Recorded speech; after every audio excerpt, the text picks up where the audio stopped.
Have you ever met someone amazing, only to find yourself sabotaging the connection seemingly for no reason? Maybe you pick fights, become overly critical, or just lose interest as soon as things start to get serious. If this sounds familiar, you are not alone. So, relationship self sabotage is surprisingly common, regardless of age or gender.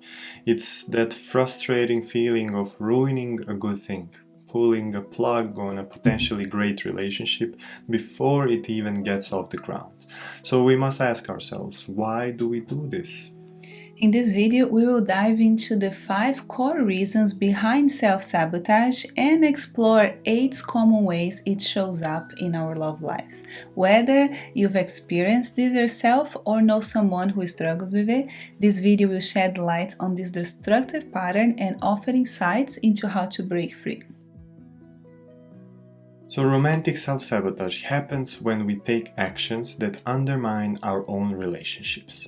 It's not about consciously wanting the relationship to fail. It's the result of a deep seated, often unconscious beliefs and past experiences. We don't wake up thinking, I'm going to ruin this today. Instead, self sabotage is a complex issue with multiple root causes. And these causes can include learned behaviors from childhood, attachment styles formed in early relationships, and past experiences of trauma, abuse, bullying, or having negative experiences in relationships. One of the most common reasons we hear from our clients is fear of getting hurt.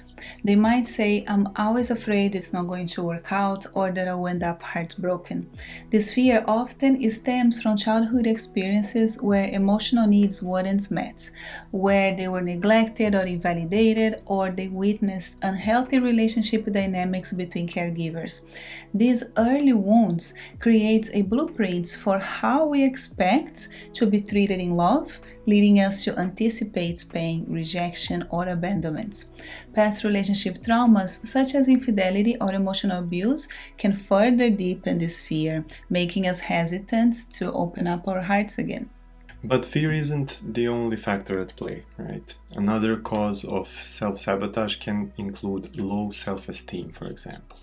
The way we were loved and valued in our childhood often shapes our sense of self worth. If those early experiences left us feeling unlovable or inadequate, we might unconsciously seek out partners who reinforce those beliefs, or we may sabotage healthy relationships out of fear that our flaws will be exposed. For example, someone struggling with self-esteem might say, I avoid people who like me. I think there's something wrong with them. This self doubt can fuel a cycle of self sabotage as we subconsciously believe we don't deserve happiness or that we are doomed to repeat the past disappointments. Trust issues is often another reason why we sabotage good relationships. Trust is the foundation of any healthy relationship, but it can be a fragile thing. If our earlier caregivers were inconsistent, unreliable, or even abusive, we may struggle to trust others in adulthood. This can manifest as jealousy, suspicion, or a tendency to push partners away before they even have a chance to hurt us. And similarly, past betrayals or breaches of trust can leave us believing that no one is truly trustworthy, making it so difficult to open our hearts and trust again. Holding unhealthy or unrealistic expectation is also a common tool we use to build a case for why we should not be in a relationship, using those standards as an excuse to bail when things get tough. But unrealistic expectation doesn't just serve as a convenient exit strategy. They can genuinely prevent us from experiencing healthy love. Our childhood experiences and past relationships can paint a distorted picture of what we think love should look like. If we grew up in a dysfunctional environment, we might even subconsciously seek out similar dynamics because they feel familiar. On top of that, if we've been overly exposed to idealized portrayals of love in media, we might set our partners up for failure with expectations that are impossible to meet in real life. These unrealistic expectations then often lead to the cycle of disappointment and resentment. We find ourselves constantly let down, feeling like our partners can never measure up.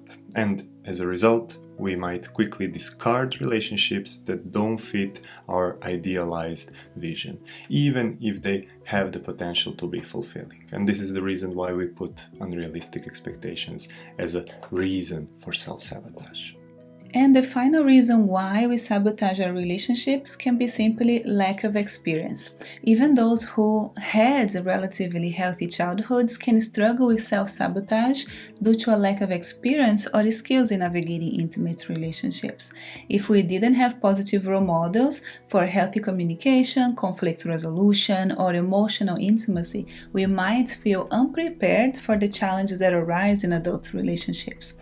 This can lead to insecurity, anxiety, and a tendency to self-destruct before we feel exposed or inadequate. Interestingly, research supports the idea that self-sabotage can actually be a form of self-protection.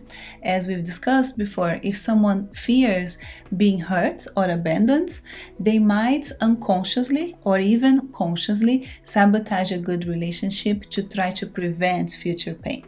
It is a way of maintaining control, even if ultimately leads to the very outcome we fear.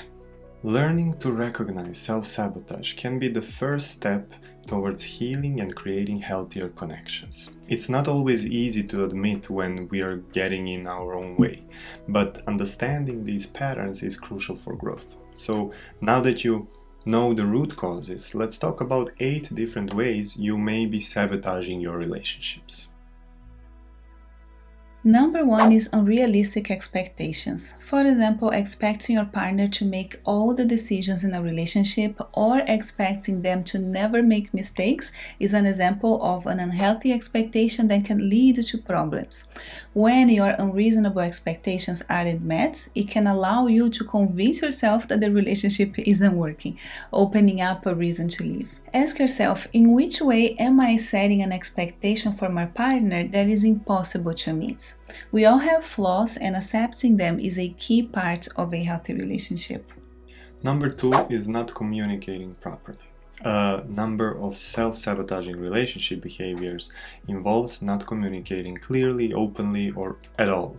Do you expect your partner to anticipate your needs without you having to communicate them? No one is a mind reader. It's important to articulate your desires and expectations clearly and directly. Assuming your partner knows what you're thinking is a recipe for disappointment and frustration, and it is something that we use as a tool for self-sabotage. And number 3 is withholding gratitude. Does it feel like you never appreciate your partner's efforts? Gratitude is the fuel that keeps love alive. It is one of the driving forces of relationship longevity. So when you don't show appreciation even for the small things, you risk making your partner feel unappreciated or even taken for granted. Number 4 is holding grudges. We all get hurt in relationships, but holding on to these hurts can poison your connection. If you find yourself constantly bringing up past mistakes or harboring resentment, it's time to address those feelings and work towards forgiveness. Holding on to anger can damage trust and intimacy, making it difficult to move forward in a relationship, and sort of is a way we can sabotage our relationship when we even want to stay in it. And number 5 is passive aggression. Are you afraid of direct conflicts, or do you express your anger or frustration indirectly through sarcasm or silent treatment? Passive aggression might feel safer than direct conflict, but it's a toxic way to express anger or frustration. It creates confusion and can erode trust over time. Learning to communicate openly and respectfully is essential for a healthy relationship. Number 6 is lack of commitment. It occurs when your relationships progress to a place where monogamy and titles such as boyfriend, fiance are natural and often expected, but you won't say the words or commit to any deeper feelings. If you are not willing to make a long-term commitment to your partner, it can create uncertainty and insecurity in the relationship. This can then cause your partner to feel like they are not a priority in your life, and is a way how we can self-sabotage our relationships. Yeah, another way is through infidelity. Cheating is obviously hurtful, but it can also be a form of self-sabotage.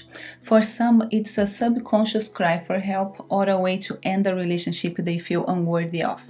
If you find yourself tempted to cheat, it's essential to examine the underlying reasons and seek support. And the last way how we can self-sabotage is through disrespectful behavior.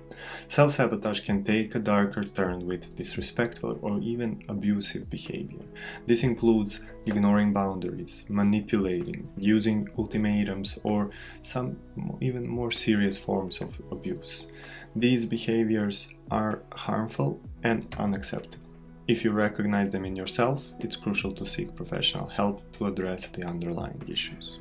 So these were the most common ways we saw people sabotage their love lives, but everyone has their own unique way of self-sabotaging shaped by their past experiences. The most frustrating thing about self-sabotage is that it often becomes a self-fulfilling prophecy. If you believe you're doomed to fail in love, you will unconsciously make choices that confirm that belief. For example, someone might constantly pick partners who are emotionally unavailable, reinforcing her fear of intimacy. Or someone might prioritize their career to the detriment of their relationships, fulfilling their belief that he or she is not good enough for love. But self-sabotage isn't a life sentence. It's a pattern that you can break free from. The key is to recognize the signs, understand their origins, and take proactive steps to heal.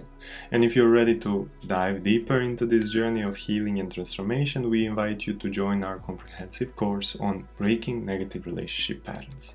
You'll find a wealth of resources, support, and our guidance to help you cultivate the love life you deserve. Click the link that is showing up here on the screen or at the description below this video to learn more.